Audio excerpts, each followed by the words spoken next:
Just before we get into this video, guys, if you want to follow me on social media, on Twitter and Instagram, the links are here. And if you also want to support me on Patreon as well and help out my channel, that would be absolutely awesome as well. But let's get on with the video. Hey guys, it is Wingy here, and welcome to a video that I know a lot of you have been asking for, which is the Ranking the Doctor Who series video. And I'm doing it now, finally. And the reason why I held off for so long is because I was waiting for this guy, Dan, because he definitely has some opinions that we are going to differ on, and this is going to be interesting, I think. Yes. The fun thing is, we don't know each other's lists. No.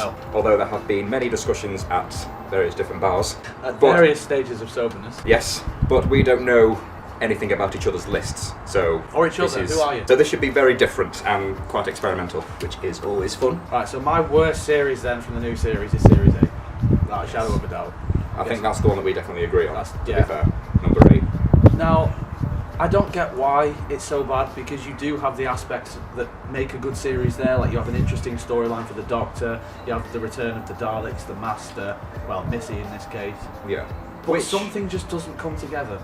The whole idea of the whole Missy story arc, which leads to obviously Pointless. Dark Water and Death in Heaven, it's such a good idea.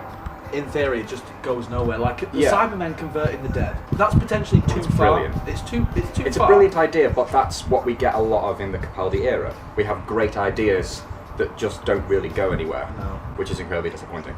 Yeah. The thing is though, like when you said the series is bad, I'm not going to go that far. I don't think we've had a series in itself that is particularly dreadful, like as a whole.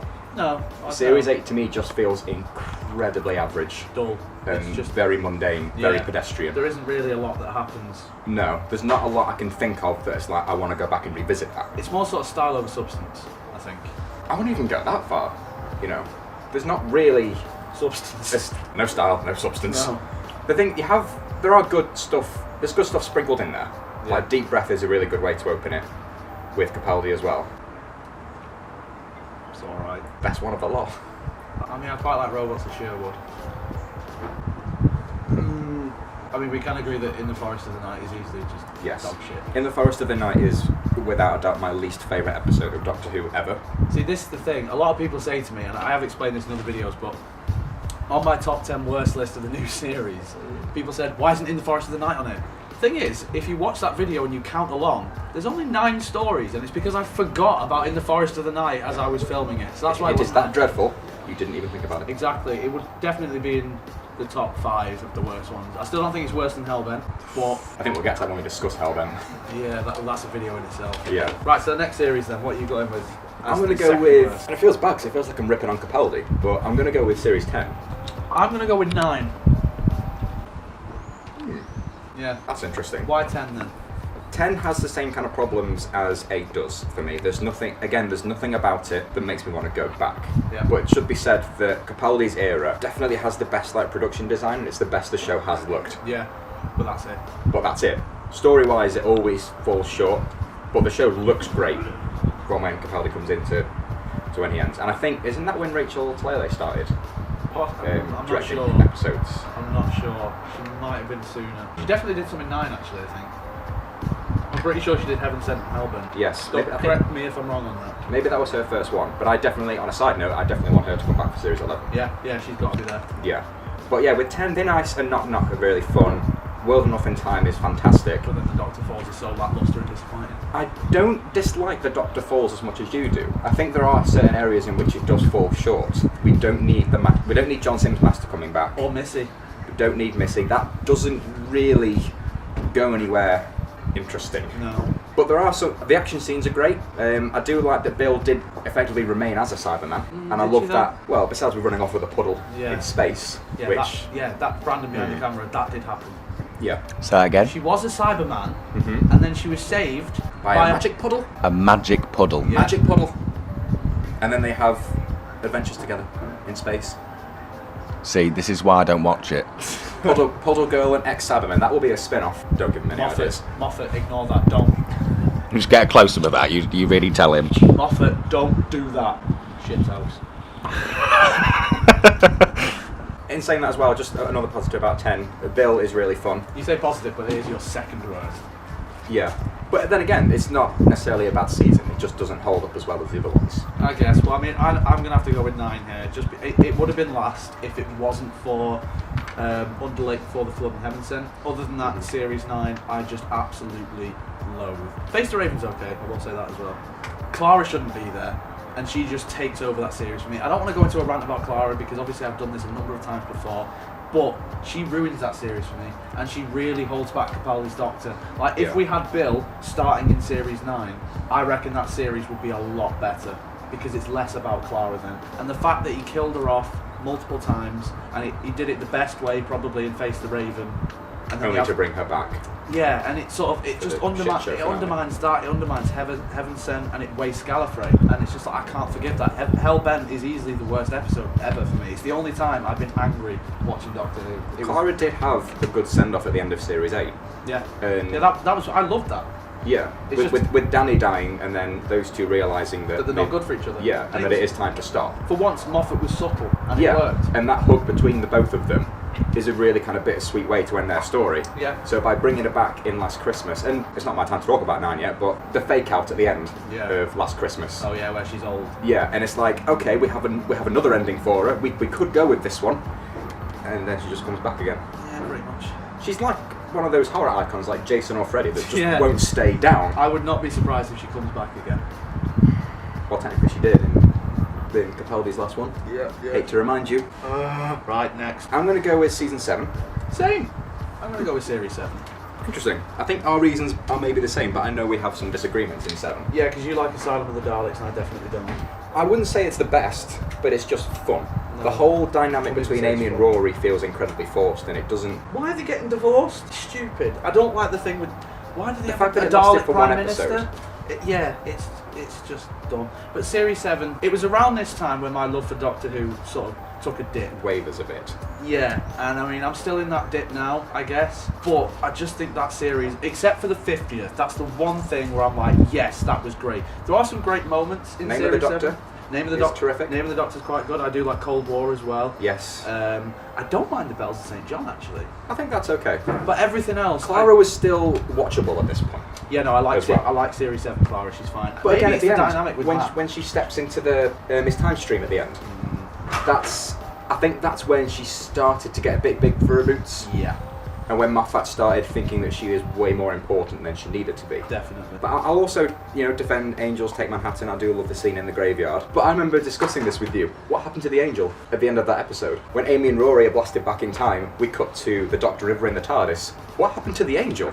Did they just leave it there? Well, fuck New York then. What happened to it? Should we message Moffat? Like, hey mate, I know this was years ago. He'll come up with some bullshit excuse. Maybe that Angel will get a spin-off.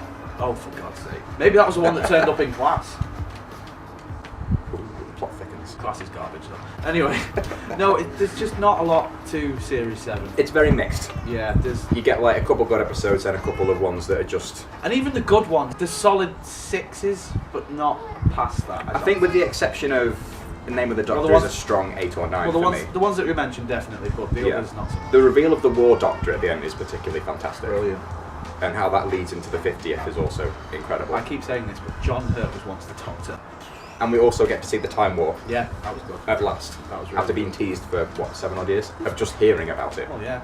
We're fairly similar so far. Yeah, this is surprising. Wait till we get to the top 5. Yeah, probably. That's when the disagreements are going to start. So next then, I'm going to go with Series 10. I know you've already said it. Yeah, what's your reasoning though? Because I know you actually quite like Season 10. See, when I first watched it, I did really... Well, I wouldn't say I really enjoyed it, but I quite enjoyed it. And then, thinking about it more, the less I like it. Stories like Eaters of Light and... Oh, that's awful. And I was so disappointed. Pyramid at the End of the World. Yeah, that Monk trilogy is really that's when it really it is relatively fun up until that point. I don't like it does the first begin part, though. It does begin in the most unspectacular way imaginable though, Yeah. the season with the pilot episode. I don't mind the pilot. I quite like Smile, that's good. I think it's a very strong opener to the series. The first 4 episodes I really enjoy. I would say that they are good, but the pilot, because when you look at all of Moffat's like openers, so you have like the 11th Hour, which is spectacular. Yeah. Impossible Astronaut, probably the most ambitious one. A Sound of the Daleks, even though story-wise it doesn't hold up, on a visual level it is bombastically grand. And then Deep Breath, also very fun, and then Magician's Apprentice as well. That also opens in a big way. So the pilot does feel a very pedestrian way to open the season of Doctor Who, especially for Moffat. I get that, but it's more to introduce Bill, and I like that. I like the fact that it is something different. And she is one of the most down-to-earth companions I think we've had in a while, possibly since Donna. I don't think... Because there's not something surrounding her. I don't know what it is. I don't know if Bill is actually a good companion, or people just like her a lot more just because of Clara coming before her. I think Bill is what we needed. Yeah. Because Amy had the big, she had her big storyline. Clara had a storyline that went on for far too long. Yeah, Bill was just a normal person. She wasn't the impossible girl. She wasn't the girl who waited. She was just Bill. She was finally relatable in the sense that Martha or Donna was. Yeah. And I think we needed to come back to that. Yeah. I think that's why people gravitate to Bill so much. It's definitely Capaldi's best series, but... I can see why you'd think that. Yeah, there's some great moments. World Nothing Time, I think, is absolutely phenomenal. Yeah, how it's suspenseful all the way through, but then it drops a lot of its ideas in Dr. Falls. Yeah. Although I will say that Capaldi's speech about kindness in the Dr. Fall is played absolutely beautifully. I think out of all the doctors who have like the big sort of speechy moment, Capaldi, way better. Yeah. What are you Very going for then? Which one are we up to? 6th. Is it 6? You're on your 7th now. Yeah, 7. Oh, okay. Alright, I'm going to go with season 9. Okay, yeah. At this point. Well, I bet you thought it was going to be higher. Yeah, because I know that you really like The Magician's Apprentice, which is garbage. Magician's Apprentice, and which is familiar. Garbage. I just think they're fun. No, I don't have fun with them. I think nothing happens. Missy's very over the top. She doesn't need to be there. There's that crap with the... See, that's the problem with Moffat. He gets a dartboard with random ideas and he just lobs them. And he's just like, right, we'll do that, and that. So we'll have Davros, we'll have the Daleks, we'll have the Doctor on a tank playing guitar, we'll have planes in the sky, we'll have Clara. I'm trying to defend this. Can you not remind me of the tank? People love that. Really? Yeah, people seem to really love that. I'll defend the episode, but... God, no. At least we agree on that. But also the scenes between the Doctor and Davros are very lovely. Yeah, but even though it's revealed that he was tricking him the whole time. And the Doctor knew that he was tricking him. So it makes the entire thing pointless. And it's just like, well, why did you go? I don't like that reveal of pulling the rug from under our feet, because if Moffat was to deliver us a genuine moment where these old enemies finally have a moment. It's like he always has to have some sort of twist. Yeah. He can't just let the story play out as it should. If Davros was to die naturally with his sworn enemy, that would have been probably a more bittersweet way to open the season, and probably would have given Capaldi a lot more to maybe work with later on. Or failing that, you could have Davros trick the Doctor, but the Doctor actually falls for it. Yeah. And I think that would make the Doctor more vulnerable, and it would add a bit more. Do you reckon that the Doctor actually did fall for it, and then he was like, "Oh, I knew you were going to trick me." Oh shit, I'm not going to fall for it. No, I think the Doctor knew. I don't think it doesn't particularly work. I think the way that it's portrayed, I think it is a bit. Yeah. However, we do get to see some of the more old-fashioned Daleks come back. That was quite nice. So little tidbits, though. I don't care. I do agree that Underlay Before the Flood is very underrated. Very good story. I think we discussed this in great deal at some point as well. The Zygon 2-parter. It's all right. It's very up and down. It's very on the nose about very the heavy whole ISIS thing. Yeah, it's very heavy-handed, but his speech at the end is that's the speeches thing is phenomenal. Yeah, it is good. I do like that they did bring the Zygons back for a 2-parter, because Terror of the Zygons is one of my favourite classics. Yeah, it's one of Tom's best. But see, I didn't like the fact that they brought the Zygons back, because it's great seeing them again. The design is great. It's probably one of the best revamps that the new series has done. Yeah. But the Zygons should all be bad guys. It's almost like it's like they've become a different villain. Almost. Yeah, it's like they're not Zygons. It's like you either have them all bad, or you have them pre-established that not all of them are bad. Yeah. And it was very on the nose, like with the ISIS stuff. There's a time and a place for political understatements, and I don't think Doctor Who is necessarily the right place for it. No, I do think that Doctor Who can be political, but it is just how you handle that, and it just was a bit too on the nose in that, I think. Nowadays you can't really do it without being too heavy-handed. Yeah. Which never works. Oh well. But going back to Face the Raven, I love the goodbye between Clara and the Doctor, which makes it all the more frustrating bringing her back for Hellbent. Yeah. Because I love Capaldi's entire performance during that. Just works on every level. It's such a shame though, because Capaldi has such great moments, but that's all, just moments. He hasn't got a true sort of great story. No consistent. Yeah, I see what you mean by that. I want to get into Hellbent. Do we have to? Even though you have done an entire video on this. But one of the things you brought up time and time again is you have this image of Moffat sitting down writing Hellbent with the intent to piss people off.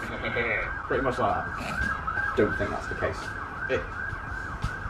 He's not that dumb. I don't think any one writer sits down with the intent to really piss off an audience. I think when he was writing that, he was genuinely convinced that he was writing the best story he could have done.